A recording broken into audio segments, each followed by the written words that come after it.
πάρω και το δικό μου, γιατί το λες δικό μου, ότι πρέπει να μην το έχω. Δικό μου, όχι να μην το έχω αγοράσει, να μην το έχω νοικιάσει, να μην το έχω δανειστεί. Ναι. Να το έχω φτιάξει μόνος μου, μόνη μου.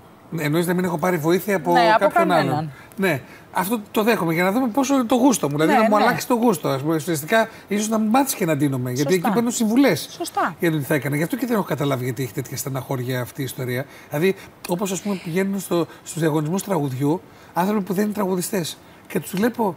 Και πραγματικά ίσως επειδή δεν το έχω ζήσει μπορεί να κάνει. Το θέλω. Ξέρω, τους λένε ας πούμε ότι δεν ήσασταν καλοί.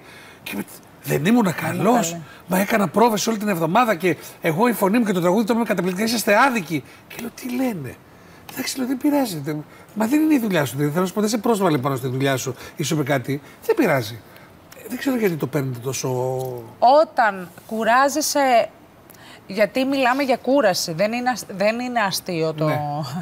Οι ώρες είναι ατελείωτες. Όταν προσπαθείς όλη τη βδομάδα να κάνεις κάτι και έχεις τη γνώση και το κάνεις και μόνος σου, δηλαδή να φύγεις να πας σε 5 μαγαζιά, σε 10 μαγαζιά, σε 20, να πας στη Μοδίστρα, να πας στον ένα, να πας στον ένα, να σετάρεις μόνος σου μέχρι τις 5 η ώρα το πρωί, γιατί την επόμενη μέρα έχεις γύρισμα. Κάθε μέρα γύρισμα? Όχι, είχαμε τα τριήμερα. Ήταν Παρασκευή, Σάββατο, Κυριακή τα γυρίσματα, ατελείωτες ώρες. Λοιπόν, και είχαμε τώρα Κυριακή, Δευτέρα, Τρίτη, Τετάρτη και Πέμπτη να κάνουμε τα look. Πιστεύεις ότι κάποια κορίτσια χρησιμοποιούσαν στυλίστες? Βέβαια. Βέβαια. Έλα, Παναγία. Αυτό είναι το καταλαβαίνουν κοινό μυστικό. Ναι, το καταλαβαίνουν. Βέβαια, ναι. Όταν έρχεσαι και δεν μπορείς να εξηγήσεις, δεν ξέρεις τι φοράς. Εσύ ρώτησες ποτέ, στυλίστρια δεν θα σε βοηθήσει? Όχι.